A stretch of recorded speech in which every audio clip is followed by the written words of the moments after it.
দাম্পত্য জীবনে সুখী হওয়ার জন্য এই যে দিনদারিতা প্রয়োজন, এই দিনদারিতার একটা বড় অংশ হলো এটা। বহু লোক আছে নামাজ কালাম পড়ে, রোজা রাখে, দাঁড়িয়ে আছে, পর্দা করে, কোরআন তেলাওয়াত করে, সকাল সুন্দর দোয়া জিকির করে, সব ঠিক আছে। মাগের সমস্যা হলো কি? সবর নাই, শুকর নাই। সবর নাই, শুকর নাই। শুকর যদি আপনি আদায় করতে চান তো বহু পয়েন্ট পাবেন শুকর আদায় করার। আপনি কিছু খুঁজে পাচ্ছেন না, আপনার স্বামীটার অন্য কোনো যোগ্যতা নাই, অন্য কোনো গুণ নাই, অন্য কোনো ভালো দিক নাই, এই বেচারা অন্তত পঙ্গু না, হাত পা সুস্থ একজন স্বাভাবিক মানুষ। কত মহিলা আছে তার স্বামী পঙ্গু হয়ে গেছে, তার স্বামী অ্যাক্সিডেন্টে হাত পা হারিয়ে ফেলছে, কিন্তু আগে থেকেই সমস্যা, শারীরিক বড় ধরনের সমস্যা আছে। তার যদি টাকা পয়সাও থাকে, তার স্বামীর যদি অন্য অনেক দিক থেকে ভালো হয়, এই একটা কারণে তার অশান্তি এবং কষ্ট হবে কি হবে না? তার মনে কষ্ট দুঃখ থাকবে না? তো তার যদি দুঃখ থাকে তো আপনার স্বামীটা মাশাআল্লাহ মাথা থেকে পা পর্যন্ত সুস্থ, তো আপনি সেটা শুকর আদায় করেন যেটা সুস্থ মানুষ আপনার স্বামী। এভাবে যে আপনি যদি নেয়ামত খুঁজতে যান, বহু কিছু খুঁজে পাবেন। যে হয়তো আপনার শ্বশুর ননদের দিক থেকে, শাশুড়ির দিক থেকে খুব একটা টর্চারের শিকার হন না, অনেক মহিলা সেদিক থেকে টর্চারের শিকার হন। অথবা আপনার শাশুড়ি ননদ খারাপ, আপনার স্বামীটা ভালো, কিংবা স্বামী শাশুড়ি ননদ সবগুলোর আচরণ খারাপ, ওই যে আচরণ আপনার সাথে খারাপ কিন্তু পরকীয়া আসক্তি নেই, কিংবা সে অলস না উপার্জন করে, কিংবা সে আপনাকে প্রহার করে না। আর যদি কোনো সান্ত্বনা খুঁজে না পান তো আসিয়ার দিকে তাকান। আসিয়া, ফেরাউনের স্ত্রী আসিয়া, তার দিকে তাকান। ফেরাউনের স্ত্রী আসিয়া, তিনি ফেরাউনের ঘর করতে গিয়ে অমানবিক কষ্ট তাকে স্বীকার করতে হয়েছে। যে জুলুম তাকে করা হয়েছে, যে টর্চার ফিজিক্যালি শারীরিকভাবে তাকে করা হতো শুধুমাত্র ইমানদার হওয়ার অপরাধে, শেষ পর্যন্ত তাকে উত্তপ্ত রোদের মধ্যে ফেলে দিয়ে, তাকে শুলের মধ্যে ফেলে রেখে অত্যন্ত নির্মম ভাবে শরীরে পেরেকের আঘাতে, পেরেক পুঁতে মেরে তাকে রক্তাক্ত করে নির্মম ভাবে তাকে হত্যা করা হলো। তিনি শাহাদাত বরণ করলেন। আল্লাহ রাব্বুল আলামিন কোরআনে হাকিমে সে বিবরণও দিয়েছেন এবং তিনি আল্লাহর কাছে বলেছেন, রব্বিবনি লি ইনদাকা বাইতান ফিল জান্নাহ, আল্লাহ তোমার কাছে জান্নাতে একটা ঘর আমার জন্য বানিয়ে দিও। এ অমানুষ, এ জালেম স্বামীটার জুলুম স্বীকার করে আমি যাচ্ছি দুনিয়া থেকে, তুমি আমার জন্য ঘর বানিয়ে দিও।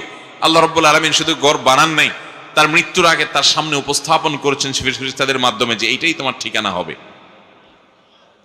আমার যে বোনরা স্বামীর ব্যাপারে অভিযোগ করেন, আমি বলছি না যে কোনো অভিযোগকে পাত্তা দেওয়া যাবে না, অভিযোগ পাত্তা দেন, মুরব্বীদেরকে নিয়ে বসেন, দুই পক্ষের মান্যগণ্য মানুষদেরকে নিয়ে বসেন এবং নিজে তাদেরকে স্বামী স্ত্রী পরস্পরকে বোঝানোর চেষ্টা করেন, আল্লাহর কাছে দোয়া করেন, সবর করেন। কোনো কিছুতে যদি না হয়, কোনো আশা যদি না থাকে, বিজ্ঞ আলেমদের সাথে পরামর্শ করেন। যদি বিচ্ছেদ হওয়ার ভিতরে কল্যাণ থাকে সেটা যাওয়া যাবে, শেষ চিকিৎসা সেটা, কিন্তু তার আগে অনেকগুলো বিষয় আছে। আপনি আর কিছু খুঁজে না পান, আপনি একটু তার মধ্যে থাকা কোনো ভালো গুণ আবিষ্কার করার চেষ্টা করেন, অনেক পাবেন, অনেক পাবেন। আপনি যদি আমার কাছে নিয়ে আসেন, আমি অনেকগুলো গুণ বের করে দিতে পারবো, অনেকগুলো গুণ বের করে দিতে পারবো। আর কিছুই পাচ্ছেন না, ফেরাউনের স্ত্রী আসিয়ার চাইতে বেশি তো কষ্ট আপনাকে দেয় না, তার চাইতে বেশি নির্মমতা তো নাই।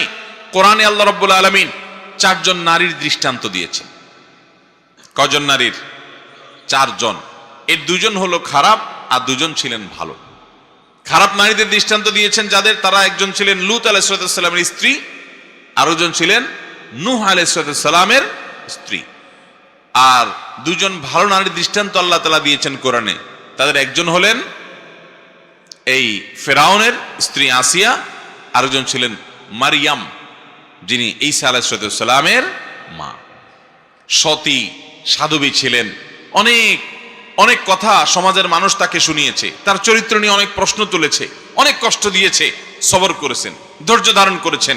আল্লাহ তাআলা তার পবিত্রতা শুধু ঘোষণাই করেন নাই, কোরআনের অংশ করে দিয়েছেন, ইনজিলের অংশ করে দিয়েছেন। কিয়ামত পর্যন্ত আগত লক্ষ লক্ষ কোটি কোটি মুসলমান, খ্রিস্টান, একাধিক ধর্মের মানুষেরা কিয়ামত পর্যন্ত তারা তার পুত পবিত্রতাকে স্বীকার করবে, মেনে নিবে, সেভাবে আল্লাহ তাআলা উল্লেখ করেছেন।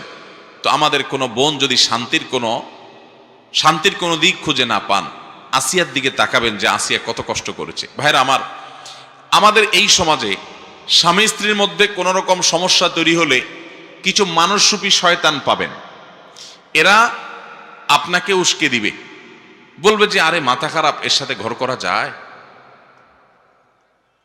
আছে না নাই? আপনার যদি সংসারটা ভেঙে যায় এরপরে আপনার যে কষ্টের জীবন হতে পারে আপনার সামনে, নাও হতে পারে, যদি কোনো কষ্টের মুখোমুখি আপনি হন, তখন এই উস্কানি দাতাদের একটাকেও আপনি আর খুঁজে পাবেন না, এগুলো একটাকেও পাবেন না। এরা মেয়েদেরকে উস্কে দিবে যে স্বামীর কথা মানবো না, বদ্ধ করে থাকবো না, দেখবো এবার জগৎটাকে, এটা করব সেটা করব বলে টুলে ফুসলায় ফাসলায় বাইর করে। এরপরে তাদের পরবর্তী জীবনের যে স্ট্রাগল, যে যুদ্ধ, যে সংগ্রাম, যে কষ্ট, যে জুলুম, যে নিষ্পেষণ, যে সমস্যা, যে বিপদ, এগুলাতে আর এই উস্কানিদাতা একটাকেও পাওয়া যাবে। কোরআন আমাদেরকে বিভিন্নভাবে দাম্পত্য সম্পর্কগুলোকে টিকাবার জন্য বলেছে। আল্লাহর কাছে সবচেয়ে অপছন্দনীয় বৈধ কাজ হলো তালাক। কোথায় কোথায় তালাক, কোথায় কোথায় তালাক, যে সবর নাই বেসবর, এই জন্য সম্পর্কগুলো ভেঙে যাচ্ছে। ভাইরা আমার, আমরা স্বামী স্ত্রীর মধ্যে যদি বোঝাপড়ার অসুবিধা হয়, তাহলে সবর এবং শুকর এই দুইটা মাধ্যম দিয়ে এগিয়ে যেতে হবে, কোনোভাবে এগুলোকে হাতছাড়া করা যাবে না। ডক্টর খন্দকার আব্দুল্লাহ জাহাঙ্গীর রহমতুল্লাহ আলাইহির এ বিষয়ে একটা বক্তব্য আছে। স্যার রাহিমাহুল্লাহ বলতেন যে স্বামী স্ত্রীর মধ্যে যদি কোনো প্রকার বোঝাপড়ার গরমিল হয়, তো এক শ্রেণী মানুষ পাবেন, তারা স্বামীকে যেরকম উস্কায়, স্ত্রীকে এরকম উস্কায় এবং সম্পর্কগুলো টিকতে দেয় না। আর ইসলাম বলে, কোরআন এবং সুন্নাহ বলে না, পারলে তাদের মধ্যে মিল করে দাও, তাদের মধ্যে মীমাংসা করে দাও, দূরত্ব কমায় দাও, এবং কিভাবে দূরত্ব কমানো যায় সে উদ্যোগ গ্রহণ করো। আপনারা দেখবেন কোনো মহিলা তার স্বামীর কষ্টের কথা যদি কোনো মানুষের কাছে বলে, বিশেষ করে কোনো পুরুষের কাছে যদি বলে, তো অনেক পুরুষ আছে, এগুলো মানুষরূপী ইবলিস, এগুলোর পরিচয় আমি বলি, এগুলোর বৈশিষ্ট্যটা আমি বলি। এগুলো আছে, মহিলাকে বলবে, হয়তো পর্দা করে না, বেপর্দা, মহিলাকে বলবে, ভাবি আপনার মতো সুন্দরী মহিলা এই লোকটার সাথে আসলে মানায় না, আপনার বাপ মা যে কি বুঝে তার সাথে বিয়ে দিল, আহারে আপনার জীবনটা শেষ হয়ে গেল। এটা হলো সাক্ষাৎ ইবলিস। যদি ইবলিস দেখতে চান, ওই লোকের দিকে তাকাবেন। ইবলিসের সুরত হয় সে ধরছে, আর নাহলে ইবলিস তার উপরে ভর করছে, দুটার একটা। কারণ বিয়ের পর একজন নারীকে একথা বলা মানে হলো তার সংসারে আগুন ধরায় দেওয়া। ঠিক একইভাবে পুরুষকেও এসে দেখেন অন্য কোনো মহিলা কিংবা তার কোনো পুরুষ বন্ধু দেখবেন এরকম উস্কানিমূলক কথা বলবে যে ভাই আপনার মতো রাজপুত্র ছেলে, আপনার জীবনে কত ভালো ভালো ছেলে পাওয়া যাইতো, ইস আপনার জীবনটা বহুত কষ্টে যাচ্ছে ভাই, খারাপ লাগে ভাই আপনার জন্য। এরকম ভালো মানুষ সাইজা অনেক লোক আছে কি আসে না? আপনি বুঝবেন যে এটা এক নম্বরের ইবলিস। এটা আমাকে ফুসলাচ্ছে, উস্কাচ্ছে আমার স্ত্রীর বিরুদ্ধে আমাকে। আবার কিছু আছে দেখবেন ডাহা মিথ্যা কথা বলে। কি মিথ্যা কথা জানেন? আইসা বইয়ের তারিফ করবে, এমন তারিফের তারিফ, এগুলো আরেক অমানুষ। আপনার বইয়ের তারিফ আরেক পুরুষের কাছে বলে বেড়াবেন, হাদিসে পরিষ্কার নিষেধ আছে, নবী করিম সাল্লাল্লাহু আলাইহি ওয়াসাল্লাম নিষেধ করেছেন। হ্যাঁ, একটা সহনীয় পর্যায়ে হতে পারে, বিশেষ করে তার প্রাইভেসি, ব্যক্তিগত বিষয়গুলোর কথা বলছে, সেগুলোর পরে হাদিসে নিষেধাজ্ঞা আছে। অনেকে আছে যে এই ক্ষেত্রে মিথ্যা কথা বলে, ডাহা মিথ্যা কথা। যায় দেখেন বাসায় বউর সাথে সারাদিন চুলাচুলি চলে, হাতাহাতি চলে, ইউক্রেন রাশিয়ার যুদ্ধ চলে, কিন্তু অফিসে আইসা কলিগের সাথে, সহকর্মীর সাথে গাল গল্প দেয়, জানোস না দোস্ত আমার বউটা, আরে বাপরে বাপ, আমার যা কেয়ার করে। ডাহা মিথ্যা কথা। এবার যে বেচারার কাছে বলে, ওই বেচারা একটু সোজা সরল বোকা শোকা, তখন চিন্তা করে হায় হায় রে, আমার কপালে তো এরকম হইল না, আমার বউটা তো এরকম করে না। আবার ওই মহিলার কাছে দেখবেন কিছু মহিলা আছে, ইবলিস মার্কা মহিলা, আইসা মহিলাকে ফুসলাবে, বলবে কি জানেন, আরে আমার স্বামীটা কোনোদিন খালি হাতে আসে না, আমি নিষেধ করি তবু আমার খাওয়াইতে খাওয়াইতে শেষ, আমার বাপের বাড়িতে যাইতে 3 হাত ভরে নিয়ে যায়, হাত আছে 2টা, 3 হাত ভরে নিয়ে যায়। কোনোভাবে তারা আমি বলেও নিষেধ করলেও সে থামে না, শুনে না, এইরকম আদর করে আমারে। তখন এই বেচারা চিন্তা করে হায় হায় রে, আমি তো একটা অমানুষের ঘর করতেছি। তাহলে ভাইরা আমার, নবী করিম সাল্লাল্লাহু আলাইহি সাল্লামের সাথে যদি স্ত্রীর উম্মুল মুমিনিন ওয়া আজওয়াজুহু উম্মাহাতুকুম, কোরআনে আল্লাহ বলেছেন নবীর স্ত্রীগণ আমাদের কি মা, তাদের সাথে যদি নবী সাল্লাল্লাহু আলাইহি সাল্লামের টুনটান বোঝাপড়ার গরমিল হয়, মান অভিমান হয়, তাহলে আমাদের জীবনে এটা হতে পারে কি পারে না? তার জীবনে যদি হয় একবার, আমাদের জীবনে শতবার হবে, এটাই স্বাভাবিক। যদি কেউ বলে না আমার কিছুই হয় না, কোনো সমস্যা হয় না, একেবারে আমরা দুধের দোয়া, তাহলে বুঝতে হবে ডাল মে কুছ কালা হ্যায়। এগুলো বেশিরভাগ মিথ্যাবাদী, এরা মিথ্যাবাদী, গাল গল্পবাজ। বাইরে এসে ভালো সাজে, ভেতরে যায় দেখেন সারাদিন চুলাচুলি করে দোনোটা। বাইরে এসে ভদ্র সাজে। অনেক বোকাশোকা স্বামী আছে, অনেক বোকাশোকা স্ত্রী আছে, এগুলো না বুঝেই ফাঁদে পা দিয়ে দেয়। মনে করে হায় হায় রে, এতে আমি অমানুষের সাথে জীবনটা কাটাই দিলাম।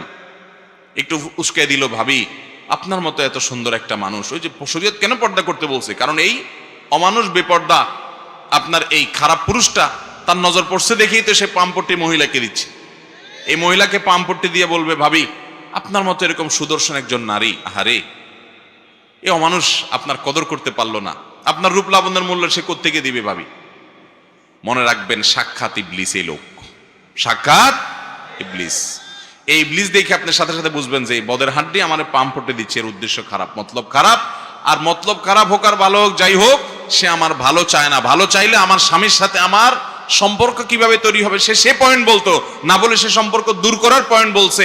মানুষ সুখে থাকার জন্য কৃতজ্ঞ থাকতে হবে, অকৃতজ্ঞ থাকলে পৃথিবীতে সবকিছু পাইও সে সুখী থাকতে পারে। সব পাইছেন, এরপরেও আপনার মনে হবে যে ওইটা তো পাই নাই, অভাব থাকতে পারে কি পারে না? বহু কিছু পাইছেন।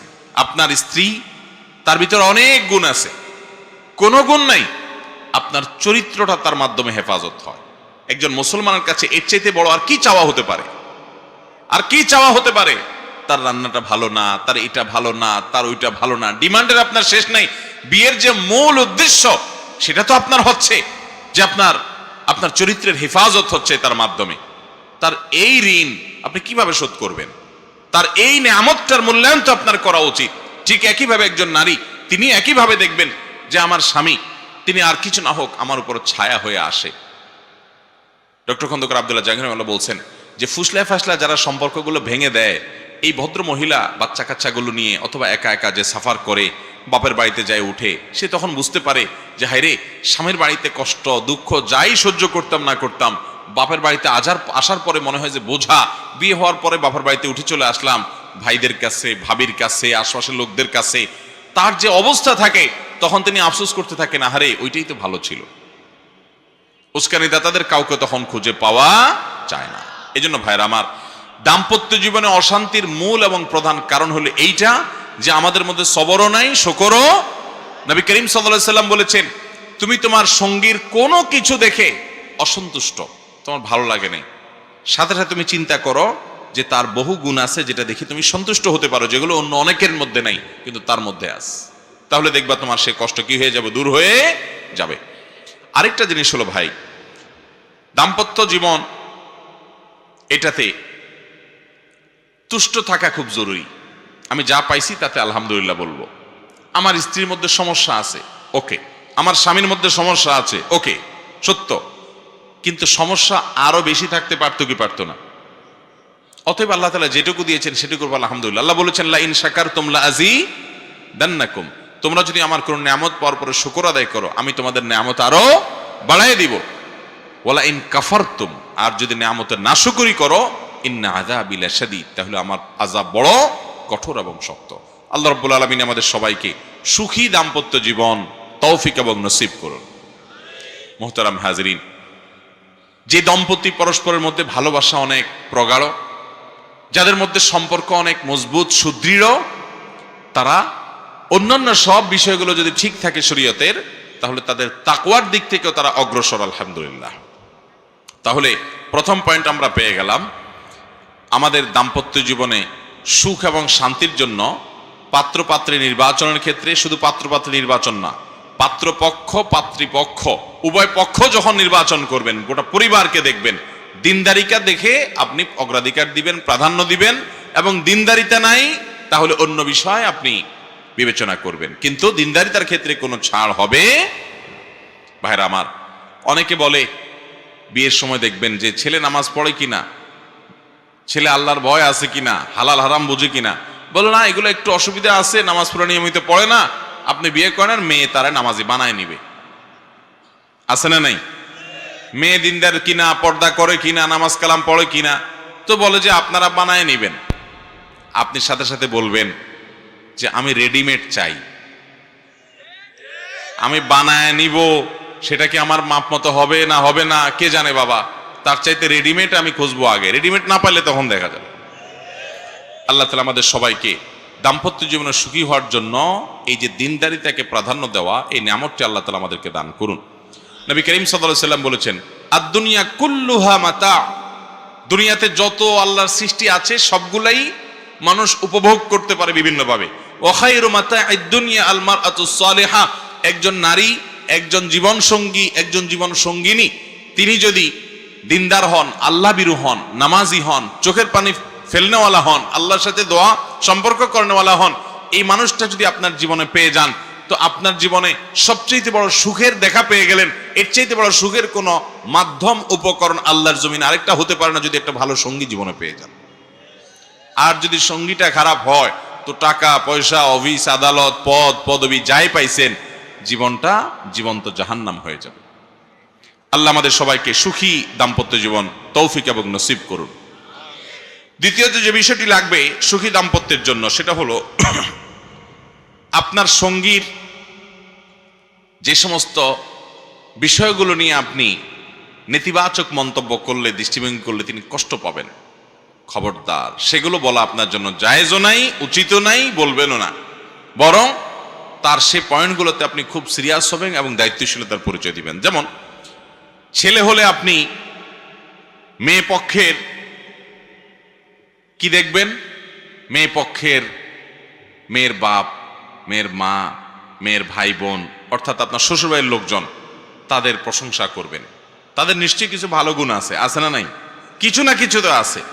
তো শুধুমাত্র ঘন ঘন ওই গুণগুলো বলবেন যে আমার শ্বশুর আব্বা, যে তোমার আব্বা মাশাআল্লাহ, এই জিনিসটা তোমার আব্বার খুব ভালো লাগে আমার কাছে, তোমার ভাইটার ওই গুণটা আমার খুব ভালো লাগে। আমাদের অনেক পুরুষরা আছে ব্যাককল, শুধু শ্বশুরবাড়ির বদনাম শোনা বউয়ের কাছে, এগুলোর নাম হলো ব্যাককল পুরুষ। আরে ঘর ঠিক তো দুনিয়া ঠিক।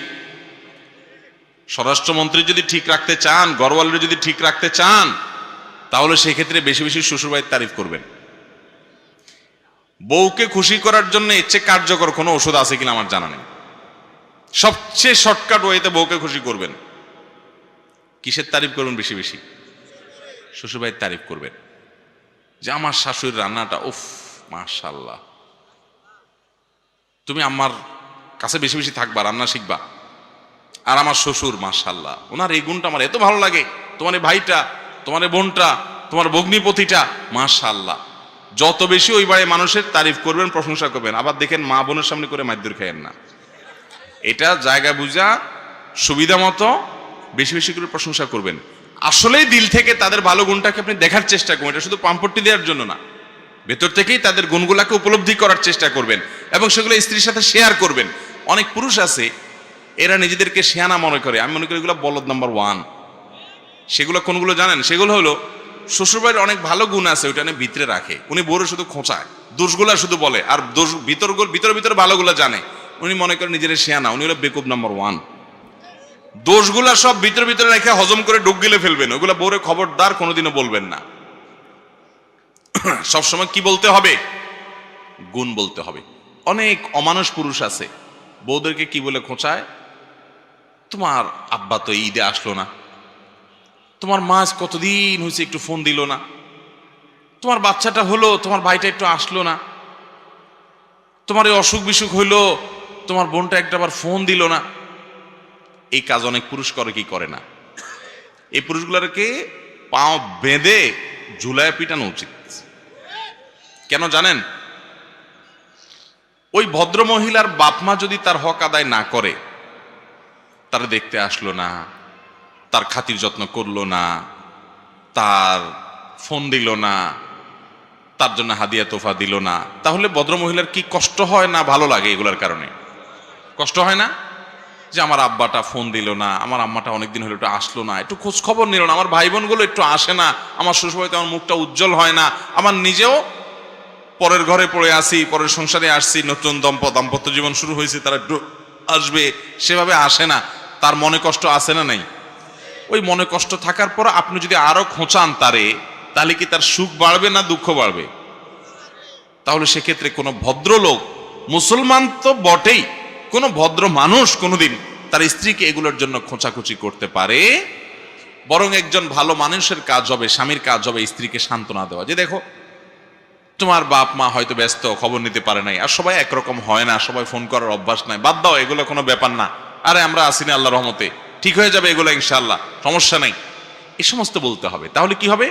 স্ত্রী চিন্তা করবে আমার দুঃখের কথাটা আমার স্বামী বুঝছে। বেশিরভাগ স্বামীদেরকে দেখবেন, বা একটা বড় অংশ স্বামী আছে, বেশিরভাগ না হোক, যে শ্বশুরবাড়ির বিষয় আসা নিয়ে বউরে খোঁচায়, আছে না নাই? ভাইরা আমার, একই কথা মহিলাদের জন্য প্রযোজ্য। যে কথার কথা, ধরুন একজন মহিলা, তার স্বামী, তার বাপ মা তার প্রতি সুবিচার করছে না, তার ভাই বোন তার ভিতরে সুবিচার করছে না। হতে পারে এরকম যে বাপে জমি জমা আরেক ভাইকে দিয়ে দিচ্ছে, আপনার স্বামীকে দিচ্ছে না, অথবা আপনার মা অন্য ভাই বোনকে অনেক আদর যত্ন করে, আপনার দিকে খেয়াল করছে না। আপনার ভাই বোনরা তাদেরকে অনেক লালন পালন করছেন, অনেক ভরণ পোষণ দিচ্ছেন, তাদের পড়ালেখা করাইছেন, টাকা পয়সা খরচ করছেন, এখন তাদের দিনকাল ভালো, তারা আপনার দিকে তাকায়ও না। এরকম হতে পারে কি পারে না? তখন অনেক মহিলা আছে এগুলো দিয়া স্বামীকে, এগুলো অস্ত্র হিসেবে পায়, এক একটা আলপিনের মতো খোঁচায় এবার স্বামীকে, এগুলো দিয়ে কি করে? খোঁচায়, যে তোমার বাপটা কোনো মানুষ, তোমার মা এটা কোনো কাজ করলো, তুমি কত কিছু করলা তাদের জন্য, ওরা তোমার বাচ্চার দিকে একটু তাকাইলো না, মানুষ এত অমানুষ হয়। এই মহিলা হলো ব্যাককল মহিলা। এই মহিলার নাম কি মহিলা? নির্বোধ মহিলা। বুদ্ধিমান মহিলা হলে সে তার স্বামীকে সান্ত্বনা দিবে, আরে বাদ দাও, এই সমস্ত ভুলে যাও, তোমার ভাই ব্রাদার তোমার দিকে লক্ষ্য করছে না, তাতে কি হয়েছে? তোমার লক্ষ্য করার মানুষ অভাব আছে? কেউ লাগবে না, আল্লাহ যথেষ্ট আমাদের জন্য, টেনশন করবা না। আর আম্মা আব্বা, ওনারা বুড়া মানুষ, ওনাদের অনেক ভুলভাল হয়, আল্লাহ ওনাদেরকে মাফ করুক, মানুষ বয়স হয়ে গেলে অনেক উল্টাপাল্টা হয়, এগুলো এত মাথায় রাখতে হয় না, কোনো দরকার নাই। আল্লাহ ভরসা, আমাদের আল্লাহ হলে চলবে, কিচ্ছু লাগবে না। আরে আমরা তো দুজন দুজনের ভালোবাসি, আমরা তো ঠিক আছি, জগৎ উল্টে যাক, কিছু আসে যায় না। এটা একজন সৎ স্ত্রী, একজন নেককার স্ত্রী তার স্বামীকে বলবে। কিন্তু অনেক মহিলা আছে নামাজ কালাম পড়ে, বোরকাও পড়ে, কোরআন তেলাওয়াত করে, তাসবিহ তাহলিলও করে, কিন্তু স্বামীকেও নিয়মিত খোঁচায়। ভাইরা আমার, দিনদারিতা শুধুমাত্র এই কপালে দাগ ফেলানোর নাম না, দিনদারিতা শুধুমাত্র দাড়ি লম্বা করে ফেলার নাম না, এগুলা দিনদারিতা, কিন্তু এগুলার পাশাপাশি আমাদের আচরণটা সুন্দর করতে হবে, তখন আমরা পরিপূর্ণ দিনদার হতে পারবো ইনশাআল্লাহ। অতএব ভাইরা আমার, দাম্পত্য জীবনে এই সুখী হওয়ার জন্য দ্বিতীয় পয়েন্টটা খুব গুরুত্বপূর্ণ, যে আমার সঙ্গীকে কোন কথাটা বললে তার আঘাত হবে, তার দুর্বলতার জায়গাগুলো কি, সেগুলোকে টাচ না করা, স্পর্শ না করা, বরং সেগুলো তার সান্ত্বনা দেওয়া। স্বামী স্ত্রীকে, স্ত্রী স্বামীকে, পরস্পর পরস্পরকে। আর স্বামী হিসাবে বিশেষভাবে ওই যে বললাম, শ্বশুরের লোকদের তারিফ করবেন। যত বেশি শ্বশুরের লোকদের তারিফ করবেন, তত বেশি দেখবেন আপনার স্ত্রী আপনার অনুগত থাকবে, সম্পর্কটা ভালো থাকবে। আপনি স্ত্রীকে দিয়ে, শুধু স্ত্রীর কথা বলবো না, স্বামীর ক্ষেত্রে একই কথা, দাম্পত্য জীবনে পামপট্টি দেওয়া জায়েজ আছে। দাম্পত্য জীবনে পামপট্টি দেওয়া কি আছে?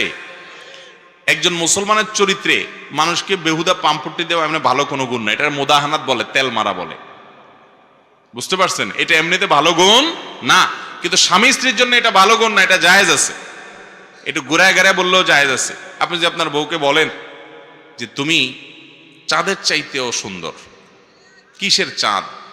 আরে বাদ দাও চাঁদ টাঁদ, বাসায় ঢুকে হঠাৎ করে লাইটটা বন্ধ করে দিলেন, আরে লাইট বন্ধ করছে কেন? লাইট দরকার নাই, তুমি থাকতে লাইট একেবারে নিষ্প্রয়োজন, কোনো দরকার নেই। শরবত বানায়া চিনিটা না দিয়া বললেন যে আঙ্গুলটা ধুয়ে একটু চুবাই দাও, কারণ তুমি চুবাই দিলে আর চিনি লাগবে না। আল্লাহ তোমার মধ্যে এত মিশ্রতা দিয়ে রাখছে, মাশাআল্লাহ। ভাই আর কয়টা শিখাই দিব?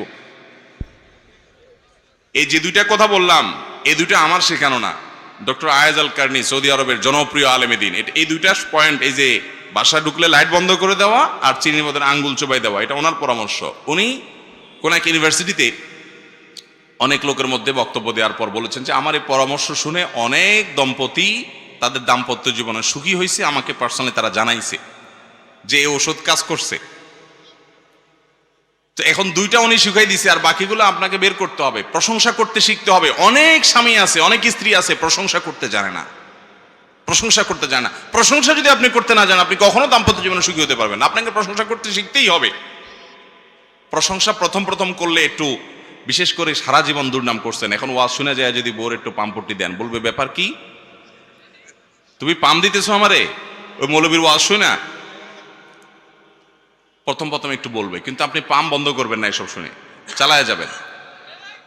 আচ্ছা পাম না বলি, প্রশংসা, সুন্দর কথা বলি, প্রশংসা চালায় যাবেন, নিয়মিত যদি চালায় যান এবং সিরিয়াসলি দিল থেকে, এটা উপর দিয়ে না, দিল থেকে তার ভালো গুণগুলো দেখেন, দেখে আপনি মুখে বলেন, স্বীকৃতি দিতে শিখেন।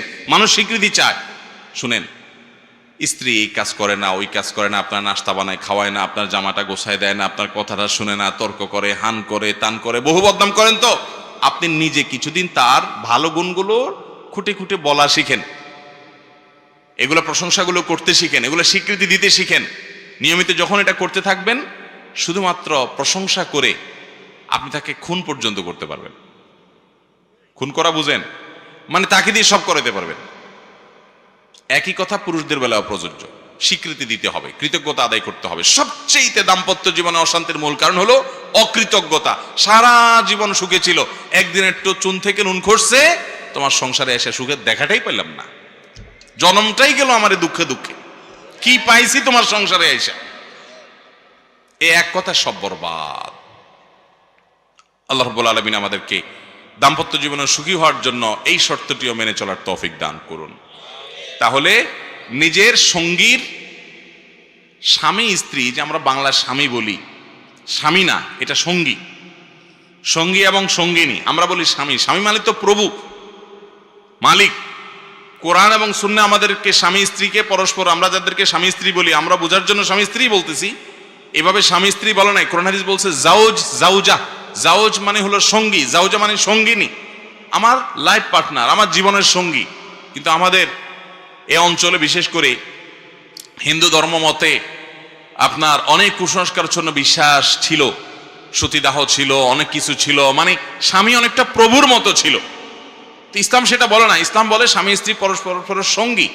হ্যাঁ, একজনকে আল্লাহ রাব্বুল আলামিন আরেকজনের উপর অভিভাবক বানিয়েছেন, দায়িত্বশীল বানিয়েছেন। মানে এই না যে কেউ মালিক আর কেউ ভৃত্য, কেউ মালিক আর কেউ গোলাম, এরকম না, সঙ্গী। অতএব সে মানসিকতা নিয়ে চলতে হবে, এক অন্যের প্রশংসা করতে হবে। তাহলে দাম্পত্য জীবনে সুখী থাকার জন্য দ্বিতীয় পয়েন্টটা হলো, নিজের সঙ্গীর, জীবন সঙ্গীর যে সমস্ত দুর্বল জায়গা আছে সেগুলো নিয়ে ঘাটাঘাটি করা যাবে না, বরং তার ভালোগুলো বলতে হবে। তার বাবার বাড়ির, তার ভাই বোনের, তার মা বাপের ভালোগুলো বলতে হবে। এগুলো যত বেশি বলা বলি করা হবে, তত বেশি দাম্পত্য জীবনে সুখী হওয়া যাবে ইনশাআল্লাহ। নাম্বার 3, অন্যের সুখের মিথ্যা গল্প বলা যাবে না, এমনকি সত্য গল্প বলা যাবে না। সত্য গল্প বুঝেন? কোন বন্ধুর বাসায় খাইছেন, বন্ধুর বউ রান্না বাড়া করছে, ডাইলটা ছিল জোস, আইসা বাসায় বরে বললেন, আরে কি ডাইল খাইলাম, ব্যাস দিলেন আর কি আগুন দিয়া, দিলেন আর কি পেট্রোল ঢাইলা সংসারে। এগুলা নির্বুদ্ধিতা। বিশেষ করে অনেক স্ত্রীরা আছেন, স্ত্রীরা কি বেচারে রান্না বাড়া করে কষ্ট করে, তার কাছে কষ্ট লাগে এগুলো শুনতে, কিন্তু আমাদের এই বদভ্যাস আছে যে আমরা এগুলো করি। যথাসম্ভব এগুলো করবো না, যদি করিও সাথে সাথে আবার রিকভার করে ফেলতে হবে, যে ডাইলটা ভালো হয়েছে কিন্তু গোশতটা তোমার মতো হয় না, আবার মাশাআল্লাহ গোশতটা তোমার সেই। এখন সারাদিন শুধু মানুষেরটা শুনাতে থাকবেন, মানুষের ভেতর কষ্ট লাগবে। একই কথা মহিলাদের বেলাও প্রযোজ্য, যে কারোর স্বামীর কোনো ভালো গুণ আছে, এটা দেখে আপনার স্বামীকে আপনি খোঁচাখুচি করলেন না, যদি এটা বলতেও হয়, পাশাপাশি আপনার স্বামীর একটা ভালো গুণ বলেন, যে তোমার এই গুণটা মাশাআল্লাহ, এটা কিন্তু অন্য বউরা কল্পনাও করতে পারে না তাদের স্বামীর মধ্যে, আল্লাহ আমাকে দিছে, আল্লাহ শুকর, আলহামদুলিল্লাহ। দাম্পত্য জীবনে প্রশংসা জায়েজ আছে। ওই যে বলছিলাম, আপনি আপনার স্ত্রীকে যদি বলেন যে তুমি চাঁদের চাইতেও সুন্দর, চাঁদের চাইতে উজ্জ্বল, কথাটা কি সত্য না মিথ্যা? ডাহা মিথ্যা কথা না? চাঁদের চাইতে কেমন উজ্জ্বল হয়? কিন্তু এই মিথ্যা জায়েজ আছে, এই মিথ্যা জায়েজ আছে, মানে এটা রূপক অর্থে বললেন আর কি, এটা ঘুরে ওই যে পাম্পট্টিমূলক মিথ্যা আর কি, যেটাকে বলছে, বুঝেন না কথা? দাম্পত্য জীবনের সুখের জন্য। আবার দেখেন, সব মিথ্যা যায় বউর সাথে মেরে দিয়েন না।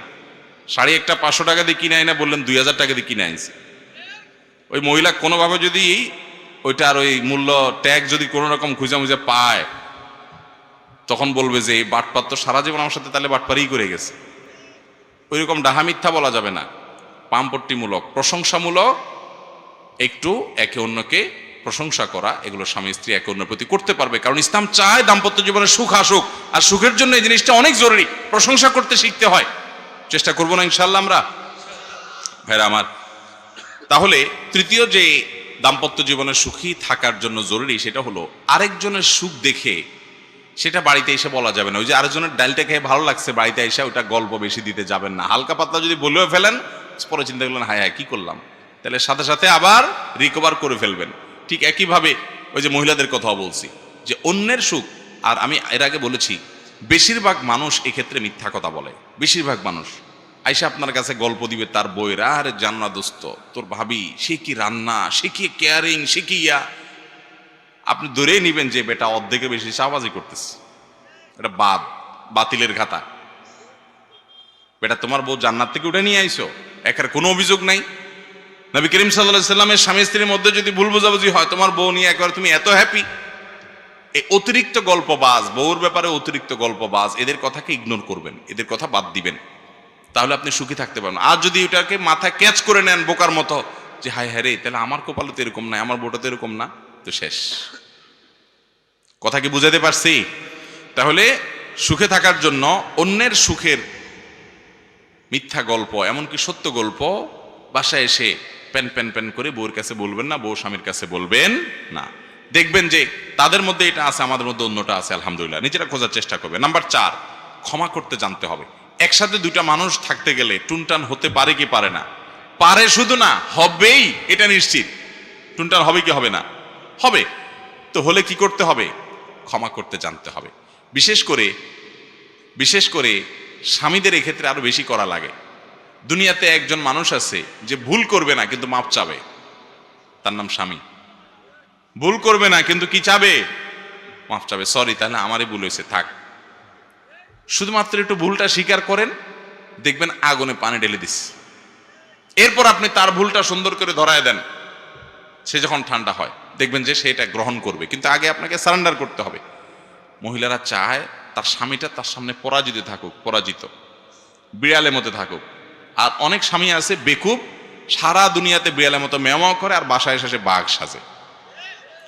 আরে ভাই, সারা জীবন বাঘ, বাইরে বাঘ সাজবেন সারা দুনিয়াতে, কিন্তু বাসায় আসতে বিড়ালের মতো হয়ে যাবে, তাহলে সুখে থাকতে পারবেন? আর তা না হলে মায়ের একটাও নিচে পড়বে না, সব পিঠে পড়বে। কথা কি বুঝাতে পারছি? এবং একই কথা আমার বোনদেরকে আমরা বলবো, ক্ষমা করতে জানতে হবে। স্বামীরও ভুল হতে পারে, ক্ষমা করতে জানতে হবে। এবং তেড়ামি করা যাবে না। অতিরিক্ত তেড়া মানুষ কখনো সুখী হতে পারে না। মানুষ হিসেবে কষ্ট হতে পারে, জেদ হতে পারে, দুঃখ হতে পারে, ক্ষমা করে দিতে হবে।